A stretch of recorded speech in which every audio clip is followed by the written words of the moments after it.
Buenas tardes, hermanos. Espero que todos estén disfrutando este gusto de lo que será el mundo de mañana. Es mi primera vez aquí y estoy disfrutando mucho. El sermón de ayer inspiró mi sermón de hoy día. El sermoncillo se llama Tengamos un corazón tierno y compasivo.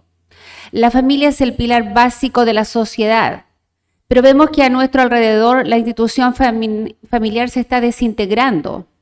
No voy a aburrirles con datos y estadísticas, porque probablemente lo hayan experimentado entre sus familiares o amigos. Puesto que las familias son los pilares básicos de la sociedad, y puesto que sabemos que la sociedad del milenio será estable, hay que hacer lo posible por restaurar a las familias de hoy para que sean fuertes. Este es un punto en el que quiero poner mucho énfasis en este sermoncillo. Para poder restaurar la vida familiar como Dios manda, se necesita tener corazones tiernos y compasivos. La familia comienza con el matrimonio y para que el matrimonio sea duradero y feliz, la pareja debe tener corazones tiernos y compasivos. En Mateo 19, 7 al 8, Jesús nos habla sobre la importancia de tener un corazón tierno para tener un matrimonio exitoso.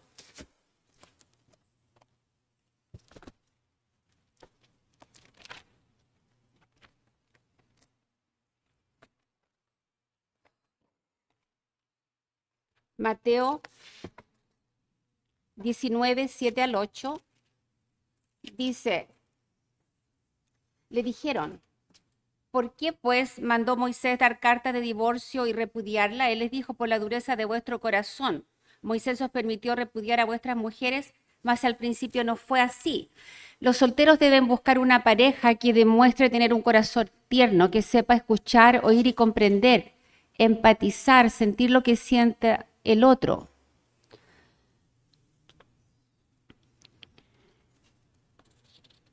Un corazón de piedra es duro, insensible e impenetrable.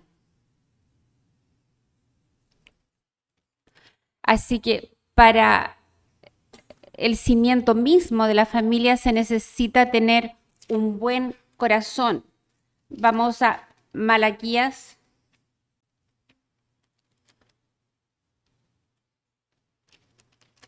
Malaquías es el último libro del Antiguo Testamento. Malaquías 4, 5 y 6. He aquí yo os envío el profeta Elías antes que venga el día del Eterno, grande y terrible. Él hará volver el corazón de los padres hacia los hijos y el corazón de los hijos hacia los padres, no sea que yo venga y hiera la tierra con maldición. El comentario del programa de lectura de la Biblia que tiene la iglesia, que desgraciadamente aún no está en español, dice, este Elías, se nos dice, volvería los corazones de los padres hacia los hijos y los corazones de los hijos hacia los padres. En el contexto del fin de los tiempos, las personas a las que hay que preparar son las que van a entrar en la iglesia de Dios.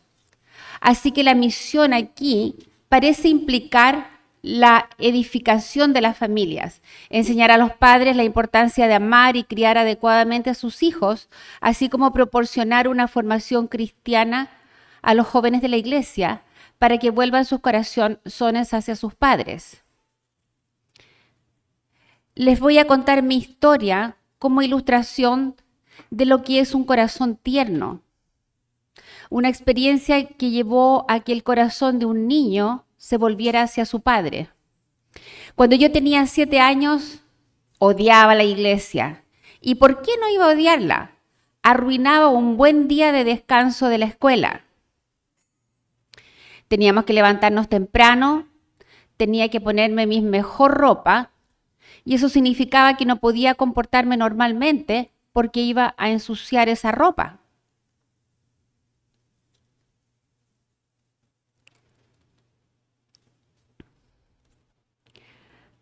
Antes de salir a la iglesia, mi hermano mayor, Larry, 2 años mayor que yo, teníamos que pasar la inspección de nuestra madre. Ella comprobaba que nuestros pantalones y camisas no estuvieran arrugados, que las camisas estuvieran metidas dentro del pantalón y que mi copete estuviera bien peinado. Cuando subíamos al automóvil, nuestra madre nos decía, quietos o se les arrugará la ropa. Cuando llegábamos a la iglesia, Larry y yo nos dirigíamos a la escuela dominical, mientras nuestros padres se dirigían al santuario para el culto. Lo último que me decía mi mamá era, no vayas a rayar los zapatos. Yo no sabía cuáles eran las doctrinas de la iglesia. Lo único que sabía era que intentaban convertirme en un niño afeminado. Mi madre era compulsivamente puntual, pero mi padre siempre tenía tiempo para oler las rosas. Así que era el último en estar listo y tenía que conducir muy rápido para llegar a tiempo. Después de la iglesia teníamos que, volvíamos a casa y mamá nos calentaba la cena del domingo y comíamos, tras lo cual tomábamos una fiesta. Luego, a última hora de la tarde íbamos a visitar a mi tía y a mi abuelo. Los adultos se sentaban y hablaban de cosas que a mí no me interesaban para nada. Y como la tele estaba en la misma habitación, no podíamos encenderla. Nos quedábamos hasta la noche y cuando llegábamos a la casa ya casi era hora de irse a la cama. Así que para Larry y para mí había sido un día perdido. A mi hermano le disgustaba la iglesia tanto como a mí. Un domingo, él y yo estábamos listos temprano y mientras esperábamos en la cocina la inspección de nuestra madre, me dijo, ¿sabes que si pincháramos una rueda, para cuando papá la cambie ya sería demasiado tarde para ir a la iglesia? Yo le dije algo como, pocas posibilidades de que eso ocurra. Larry dijo, sí, pero si ponemos un clavo en la rueda, se pinchará.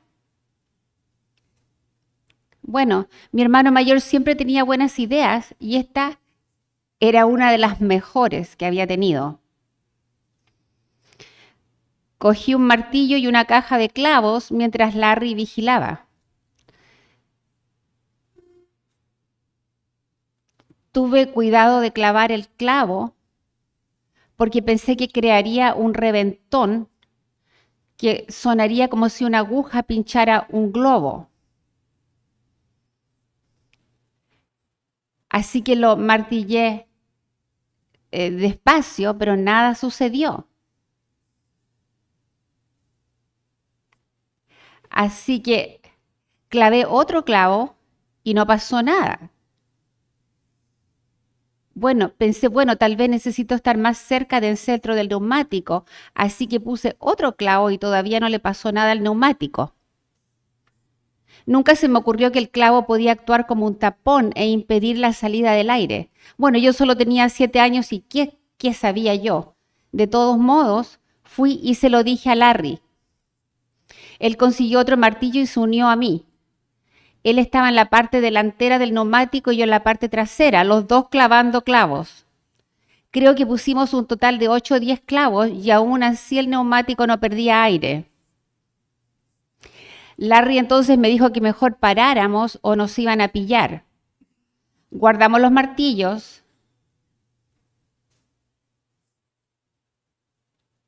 y los clavos sin que nos vieran.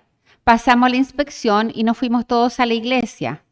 Volvimos a la casa, cenamos, dormimos la siesta, visitamos a mi tía y a mi abuelo. Y cuando fuimos a salir para irnos a la casa, la rueda estaba pinchada. Yo pensé, qué casualidad que ese neumático se pinche ahora. Me pregunto por qué.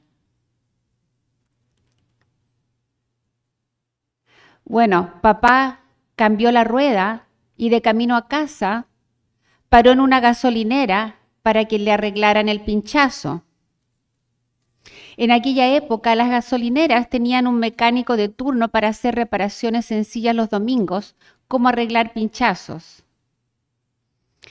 Así que mi papá quería arreglar la rueda de repuesto para llevársela en buenas condiciones. Mi papá llevó el neumático al garaje y unos minutos después salió y le hizo señas a mi mamá para que bajara la ventanilla. Y le dijo que según el mecánico, habían 8 o 10 clavos en el neumático.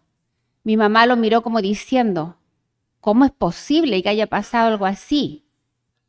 Sabiendo que mi mamá no tenía idea de cómo se había pinchado la rueda, mi papá metió la cabeza por la ventanilla, nos miró a Larry y a mí y nos dijo tranquilamente, ustedes no saben nada de esto, ¿verdad? 2 pensamientos pasaron por mi mente. ¿Por qué sospecharía de nosotros? ¿Y cómo lo supo? Miré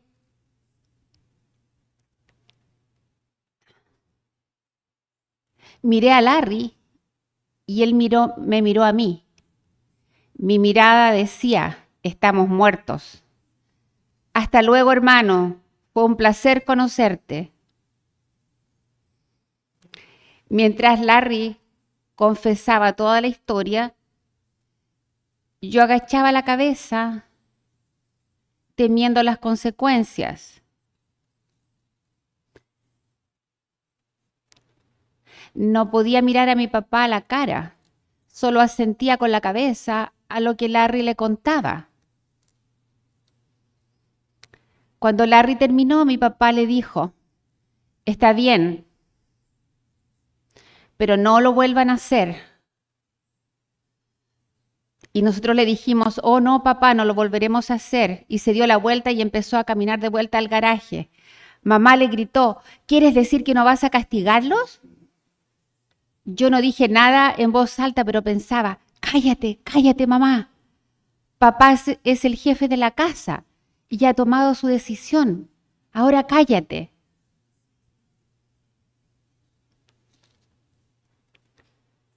Mi papá, fiel a su estilo, no le contestó y siguió caminando de regreso al garaje. Pero yo estaba tan aliviado que me sentía en el cielo. Literalmente no podía estarme quieto.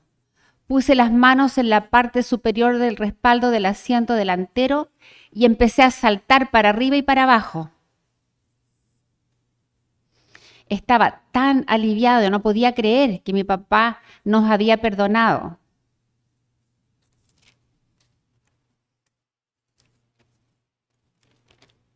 Vamos a Salmos 130, versículos 3 y 4. Dice, Salmos 130, 3 y 4. Eterno, si mirares a los pecadores, ¿quién, oh Señor, podrá mantenerse? Pero en ti hay perdón para que seas reverenciado. ¿Perdón para qué? ¿Para que el temor resulte? ¿No es esto algo extraño?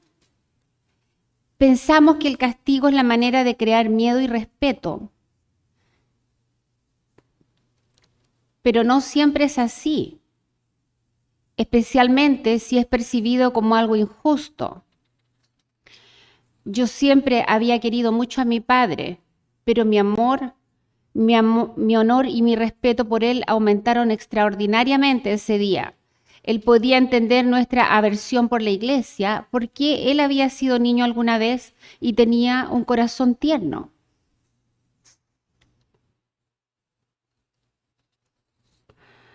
Él podía sentir nuestro remordimiento y arrepentimiento y eso era suficiente para él.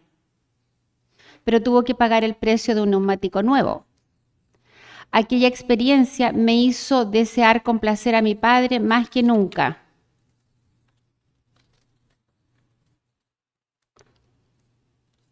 Esa experiencia me hizo querer obedecer a mi padre más que nunca.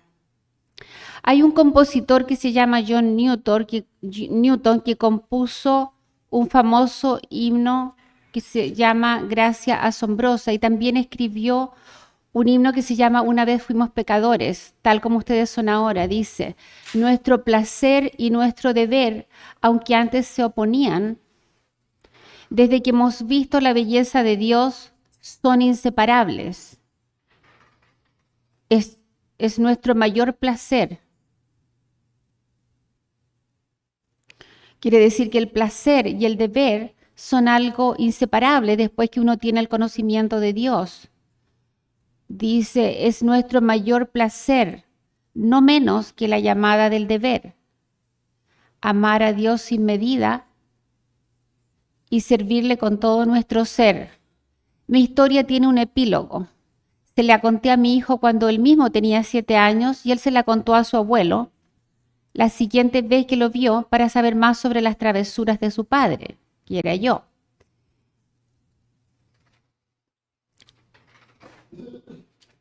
Así que le preguntó sobre este incidente. Mi papá no sabía de qué le estaba hablando. Se había olvidado por completo del incidente.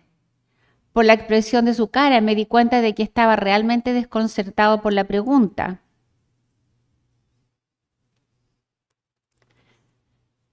Y a pesar del profundo impacto que había tenido tanto en mí como en mi hermano, mi papá se había olvidado. Pero mi papá se olvidó de aquel incidente.